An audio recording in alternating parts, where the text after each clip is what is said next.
Hi and welcome to Beautiful Art by me, Rian.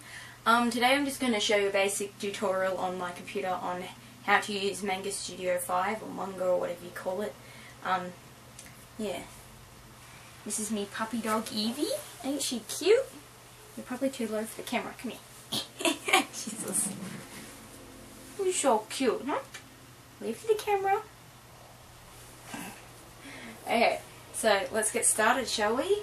Oh, and one other thing, after I do this video, I'll eventually, like I promised you guys, get to do a review on the Wacom N2O drawing tablet. I haven't done it yet, and I will get around to doing it for you guys, okay? But this one is just to show you how to use Manga Studio 5. So I hope you enjoy. Okay, so today I'm going to show you how to use Manga Studio 5, this program here, so let's get started. So we just go ahead and open up the program.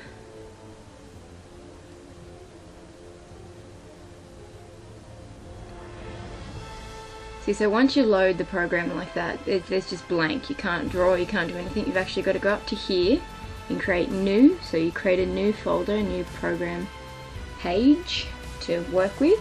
And then you get this box here, which will show you how to set up your page, like what size do you want of your page. So you get this little display box here showing you on the angles of what your page is looking like, and then you can get the sizes and everything. And then you can even go down to the drop down menu here and actually select a pre-size one. So if you just want A4, like a sheet of paper, which this would be the right size for, say, if you're doing a comic book or something. But if you want to go larger, say if you're to blow it up on a wall or a poster or something, you would pick the larger folders. So once you've picked your size, right, so just go with this. Oh, and you've got your, how you want your measurements. See, so if you're better at getting in centimeters or whatnot, so you can change that to whatever you want as well. Okay, so then you go, let's get started. So now you've got your page set up, so come up to the top right hand corner and you can move this red square around to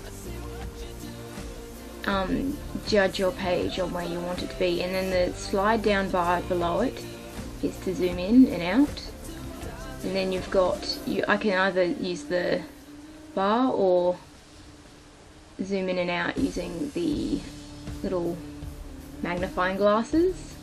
And you can also rotate your page with the one below it. So if you're using a tablet or device that does not have a scroll thing to turn on the tablet, you use it up here to flip it and rotate or that sort of stuff. And then you come down to the bottom right hand side to your page layers here.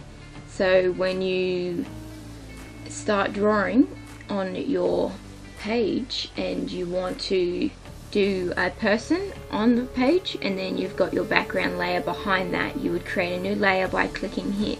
So you just click new layer. You can go ahead and name that layer if you want, but I'm just going to have it as layer 2 for this demonstration.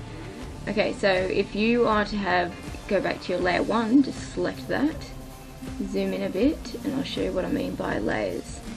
So you just grab your paintbrush, you just use black for a demonstration, enlarge your cursor thing, and just draw a smiley face for you. I am an artist, but I just do a quick tutorial. So, and then if you go and click on your next layer, right, and pick a different color, say red, and I draw on top of it, right, see how it's on top. See, but then I can actually move this layer and say if I want that to be my background layer, grab it and drop it below. See, now the smiley face is on top. So that's your basic on layers. You can also, if you don't like your layer, just go to the corner and go delete, and it's back to just a smiley face. Okay, and then that's your basics on layers. Okay, oh, and you can also see this dial thing here. You can change it to transparent. So if you had a sketch layer below, so if you pick your sketch tool and you're doing I'll turn on the transparency. I'll zoom in a bit for you. So you're doing a face or something, like, so you got your person's face, and then you got your grid lines for your eyes, you know, nose, mouth, basics to that, right? You can, once you create your new layer and you go back to the sketch layer, you can make it really faded. So if you did, then you grab your next layer, and say if that was your inking layer, so then you go and grab your pen, and you would, if I grab a black pen, because most people ink in black, and just go ahead and outline your sketch in better detail or whatnot, but this is just a basic tutorial, I'm just showing you. Okay, and then just go ahead and delete those because I don't need them anymore, just to show you what this bar's used for. Okay, and then you've got your different colors. So if you had a sketch layer or an inking layer or a paint or color layer, this will adjust to what you're using. So you just select your category there if you're using a different one. Okay, so moving on now to your tools here. I'll just go through these ones here. So you got your pens, right, which are here. They vary, so you can select what sort of pen you want to use, and all your different styles of pens. So you just got your basic pens, your underpens, your more of a colouring pen, see, so if you're doing a comic book sort of style or something. But they all do slightly different things, so and they're all different colours, different brush widths. Yeah, but they're all slightly different. So this one, when you go down that way, it's thick, and then when you go in the opposite direction, it's thin. So it's to do different sort of pen sort of things. And then if you go up to the pen next to it, mic pen, they're just different sort of pens again.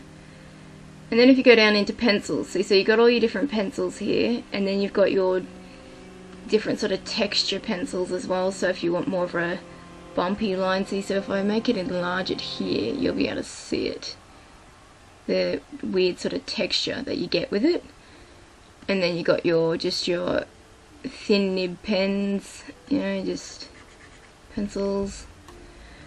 And then if you are to do shading of some sort with your pencils, the bar here that I'm using below to enlarge your cursor, right, and then you got the one below it which is to make it lighter or darker. So no matter how hard you press down, if you've got a pressure sensitive tablet, it will only go as dark as what you've got it set here as. So you can press down and get lighter or darker depending on what you're pressing there.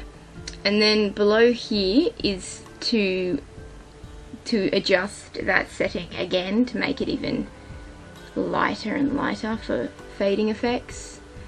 And you got the other one below which will lighten up the ends and then make it darker in the middle. Okay, and then you can move over to your textures here, which will give you more textures and roughness to your sketching, to your effects. I'll make it larger so you can see the effect. Yeah, so it's more of a checkety sort of one, or yeah, but they're all different. You just pick what you want for your texture. So if you're doing a shirt or something and it's sort of pixely or something, just all your different textures you can make with them. Okay, now moving on to brushes. Brushes, you've got your watercolors, oils, and acrylic. Sorry, it's faded out if I make it bigger there, like that, so you can see them. Okay, so you got your different ones and they all interact differently with one another, because if it's like oils don't blend very well, watercolors blend heaps. Okay, so if you are to pick, say, a skin color, so if I'm doing a face with watercolors, and I've got a pressure sensitive tablet here, so if I press down lighter it's really light, and if I press down harder it's darker, so you do get the pressure sensitivities come through in this program. Some programs they do not work in, but in this Manga Studio 5 it does.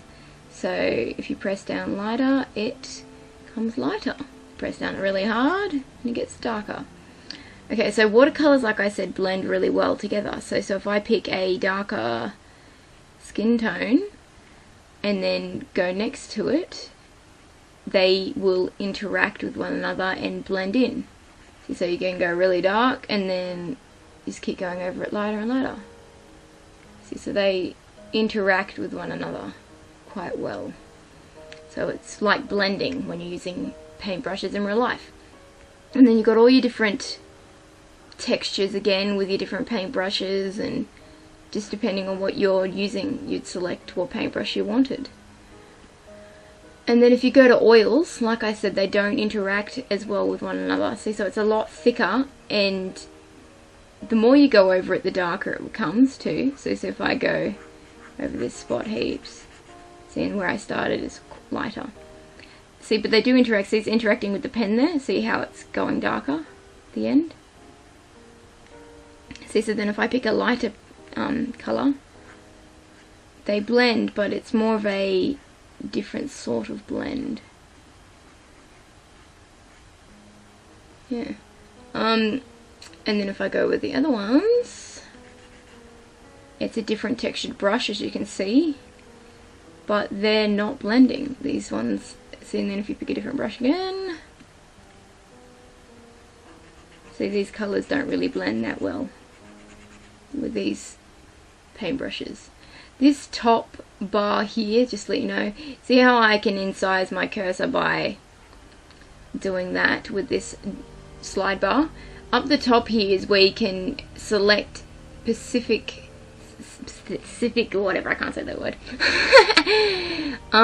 sizes. See, so if you want to make sure you get 100 each time, see, so if I do, say, something over here, like that, and then I want to make it smaller to outline my picture or whatnot, and then I want to do the same thickness again, I can easily click on 100 rather than trying to move the dial and getting exactly what you had it on before.